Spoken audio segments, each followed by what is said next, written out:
In this video, I'd like to introduce our course on Theophrastus Characters, because to my surprise, we've had a lot of interest from parents and new students in this course and requests for some video treatment of these lessons to get into the study of these characters and to provide a little bit of introduction to what the purpose of this course is and how it can be helpful in a student's overall education. You can just ignore the board behind me. It's from the Greek class I just finished. But we're going to get into Theophrastus Characters. Now, who is Theophrastus to begin with? Theophrastus was a student of Aristotle who, when Aristotle passed on, was his successor as the leading teacher of the Peripatetics, which was the school of philosophy that was led by Aristotle. So he lived around the time of Aristotle, shortly after Aristotle's death, took over and taught in a number of subjects, not just this moral philosophy we find in the characters, but he's also sort of one of the masters of world history on the subject of plants. Theophrastus wrote a book on the natural history of plants, which is very famous and well known. But in this course, this is a philosophy course. It's a 100 level course, which means we hope to see younger students getting started in it. But it's a philosophy course. It's an important part of our core curriculum. And then we study what Theophrastus called the characters. Now, later in philosophy studies, you're going to study Aristotle's Ethics, God willing. And while that's a great study, it's a very difficult study to get into, and you need to wait until you're older and you've got a better vocabulary, a little bit of experience in life and things like that. So to make good use of this time while you're younger, or even if you're an older student just looking to learn more about moral philosophy, Theophrastus Characters is a great study for that purpose. So you have Aesop's Fables and Theophrastus Characters, which provide you with some great moral philosophy while you're younger and early on in your studies in the Classical Liberal Arts Academy. Now, if you look back into history, we find that there were many great English writers who wrote beautiful stories with famous, enjoyable, or shocking characters. We can think of people like Ebenezer Scrooge. You can go through all these different characters throughout literature of the past, and if you wonder, where did the authors come up with those characters, and how were authors able to develop those characters with so much detail, make the story so realistic, and really fill out all of that story with the behavior and the words and the actions and the mannerisms of different characters? The answer is that the study of Theophrastus Characters was very popular throughout history and was part of the study that many authors used to really gain an understanding of different types of people, different characters in the world, so that they could write about them for sure, but more importantly, so that we can understand different characters, because these characteristics that we're going to read about in this course are important for us to understand and be able to recognize in other people. One of the benefits of this course is by understanding other people, we'll be able to understand how we should act and speak and deal with other people based on a detailed understanding of their character. Now, sometimes people will act badly out of character. A person may be very calm, very friendly, but one day he just loses his cool, gets really angry, and acts badly, but it's not his character. There are other people, however, who they can be defined and characterized by certain behavior. And it's important for us to be, especially when it's evil character, it's important for us to be able to identify these characters so that we can be on our guard when we deal with them. So there's a lot of practical, personal wisdom available through this study of Theophrastus' characters. And then when we get into writing and speaking or even composing literature one day, this knowledge of characters can become very helpful for us in developing characters or communicating with others. So that's a good introduction into this study and what it's for. As for how to study the characters, for every character, we're going to read a lesson that was given to us by Theophrastus, in English translation, of course. And in most lessons, there's a picture that kind of gives an image of the character who's being studied. Now, when we read this, when we study this, just like Aesop's fables, the first thing we want to focus on is we want to get all of the detail as we read. Remember, when things are written by wise men, all of the details are important.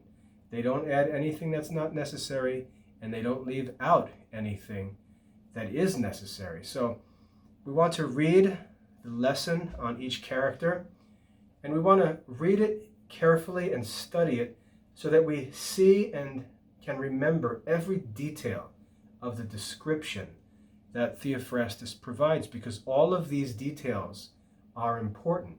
Okay, so the first thing is to study and learn all of the details, and then the comprehension questions that are provided for each lesson will guide you through a reflection and study of each character, which will be helpful in accomplishing the goals of this study, which is to understand the characters and to understand how to deal with them in life, because that's an important challenge we face. So what I'd like to do in this lesson is just walk through the first character in this first lesson and add some notes and comments to help you see what you should focus on as you study, so that you can do well in this course and have an easy time preparing your assessments. All right, so we'll study the first character in lesson 1, and I'm looking at the lesson here up on my screen.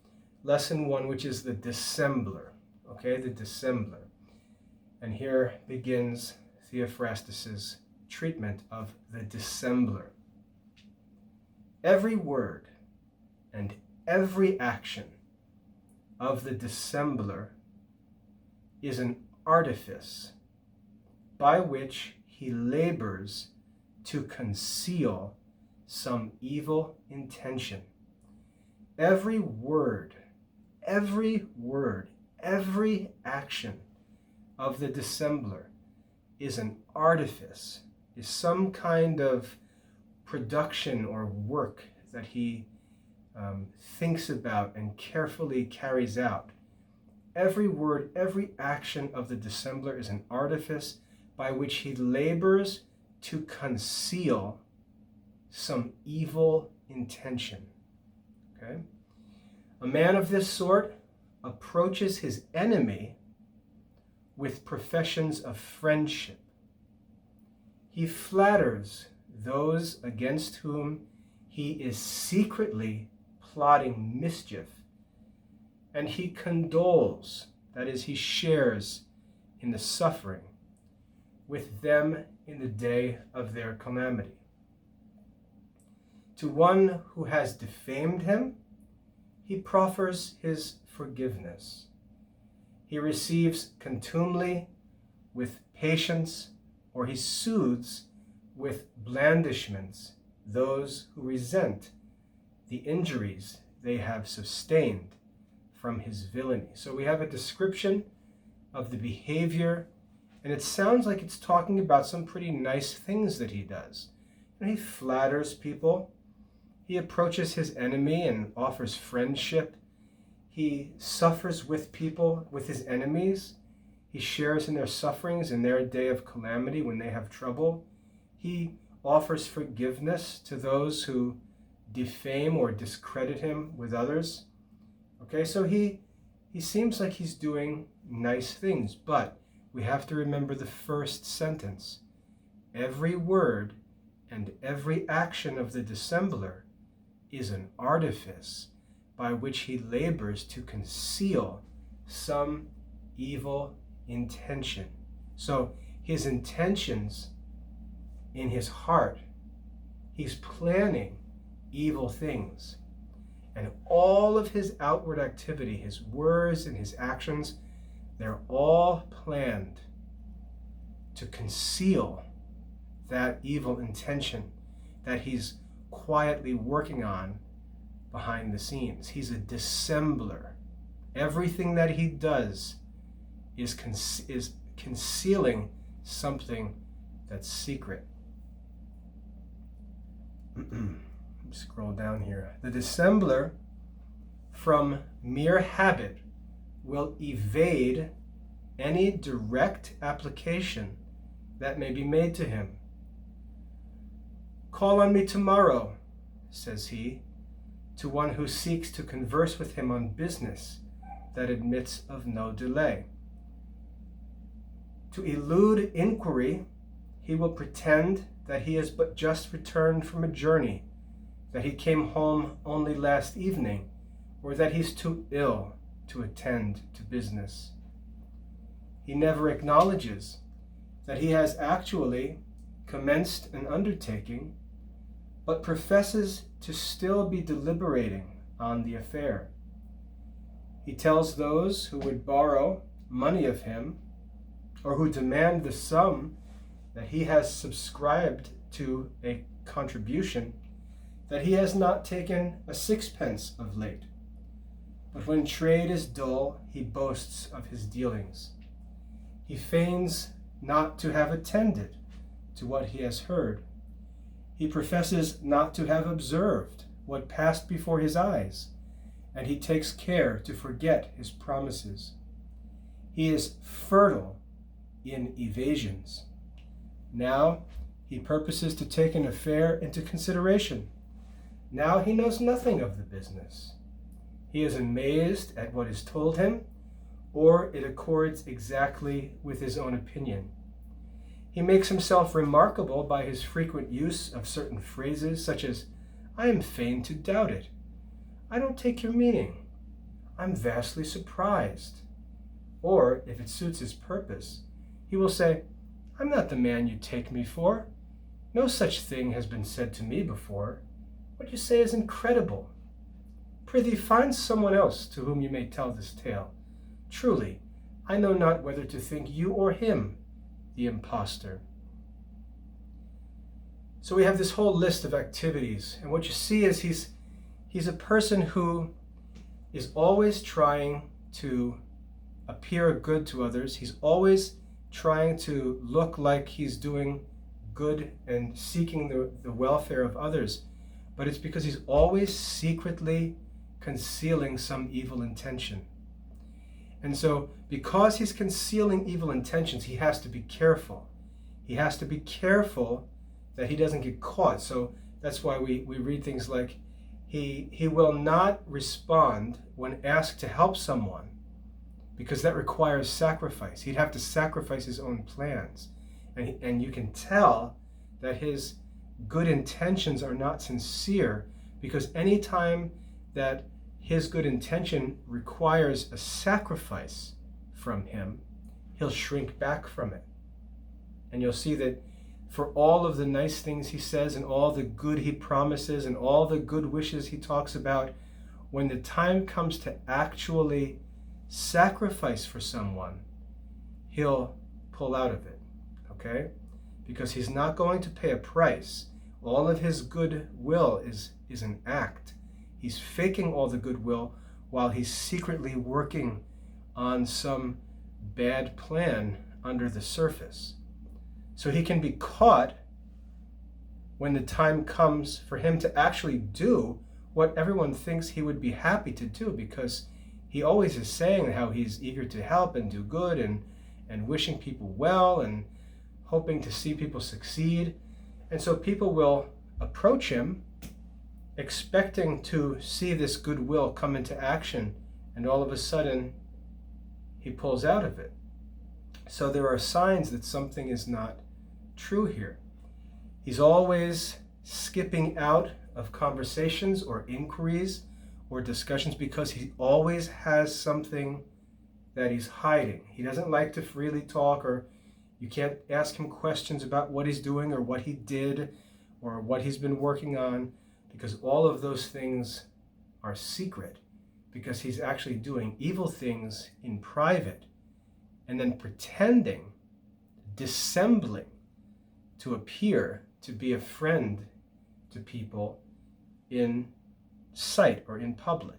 All right, so you can tell there are ways to see his character, because the goodwill that he claims to have, his actions in certain situations don't match with that goodwill. And then the lesson ends with the final paragraph. It says, "Beware thou of one who employs these artfully woven and often repeated phrases, which commonly serve to cloak or to conceal the worst designs, the most evil, secret intentions and plans. A man in whose manners there is no simplicity, and whose every word seems to have been studied, is more to be shunned than a viper." And there's the key: a man in whose manners there is no simplicity. And what simplicity means is what Jesus talks about when he says, "Let your yes be yes and your no be no." Simplicity means there's no complex scheme behind the scenes. It's just simple. Conversation can be simple. The person's answers are honest and just straight and plain and simple. If you ask him to do something and he really can't do it, he'll simply say, "I'm sorry, I can't do that because I've already promised to help so-and-so today." There's just a simple reason for it. He won't make promises, or he won't act overly affectionate and friendly and well-wishing and things like that. He'll just be plain and simple. He'll be humble. He'll be honest.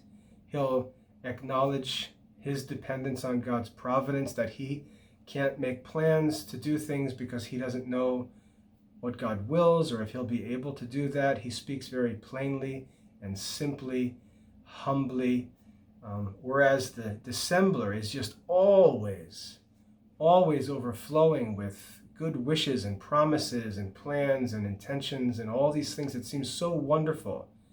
And yet, as the final sentence says, his every word seems to be studied and prepared. Everything he says has to be carefully prepared because he's got this scheme that he's trying to cover.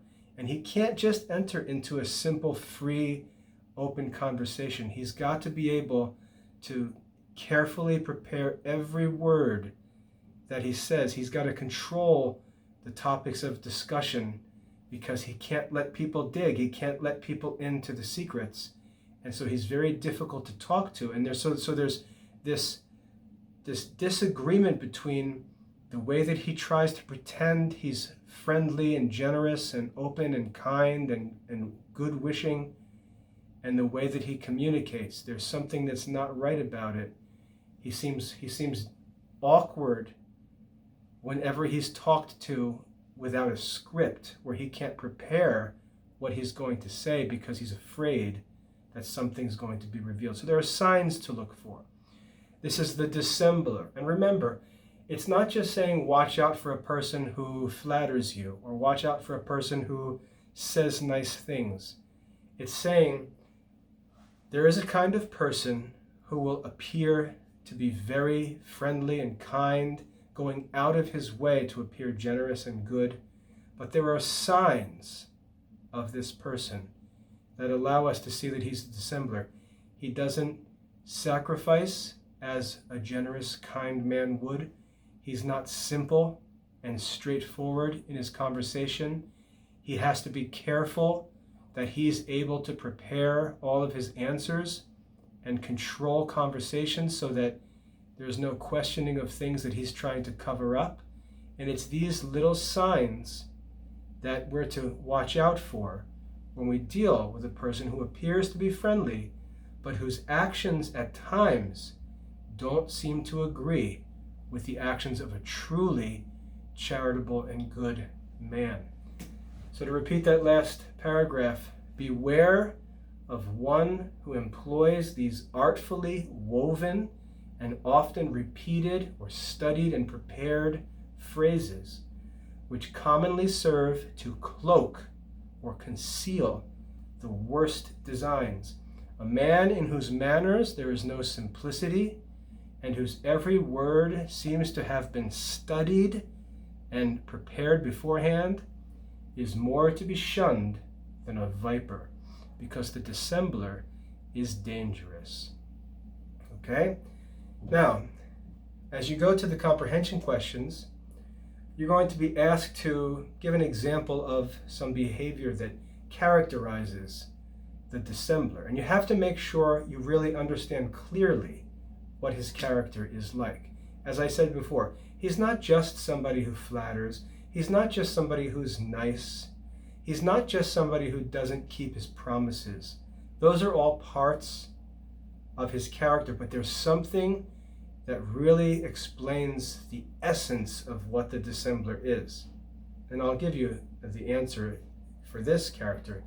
He's a person who, like the first paragraph explained, is always working to carefully conceal some evil intention, right? I'll read that again here. Let me just scroll back up to it. Every word and every action of the dissembler is an artifice by which he labors to conceal some evil intention. So if you give an example, you need to explain how it shows that his words and actions are being arranged to conceal some evil intention, okay? And then you'll be asked if you can think of any dissemblers from any stories that you know, whether they're Bible stories or stories from movies or books or any shows that you've watched. Try to think of an example of a dissembler. And remember, it's got to be a dissembler, not just a person who was a flatterer, not just a person who didn't keep his promises. Can you think of an example of a dissembler? Okay? And then you'll be asked, how can you be careful to not, be misled by a person in your life who is a dissembler? And there's some advice in that lesson about how you can avoid, how you can watch out for a dissembler and not get tricked by him. So that's the purpose of these lessons.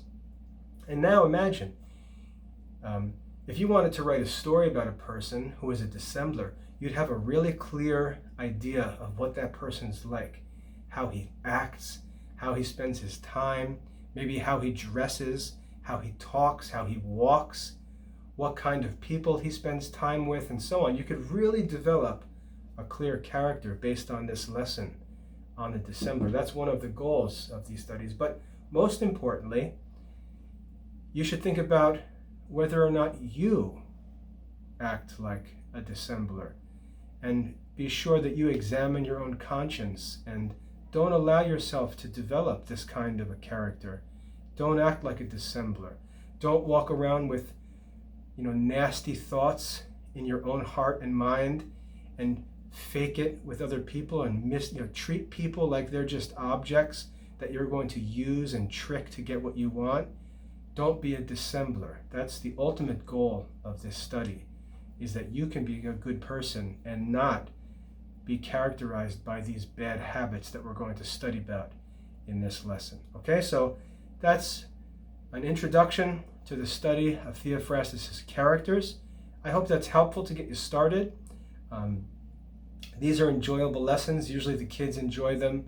They come up with good answers to their questions, and it stirs up a lot of good thinking and questions that are worthy of discussion. So if you have any questions about these lessons, please contact us. One thing you may need to keep close at hand as you work through these is a dictionary, because there is quite a bit of vocabulary in these lessons that can be difficult. So have access to a good dictionary, whether you have one at home or use one on the internet. If you'd like to use a good dictionary on the internet, the American Heritage Dictionary, which is at ahdictionary.com. That's a great dictionary. So if you need an online dictionary, I recommend that one. But keep a dictionary on hand. Make a list of vocabulary words that you find that you don't know the meaning of. Look them up in the dictionary and learn some new words and enjoy this study of Theophrastus Characters. I hope that's helpful. God bless.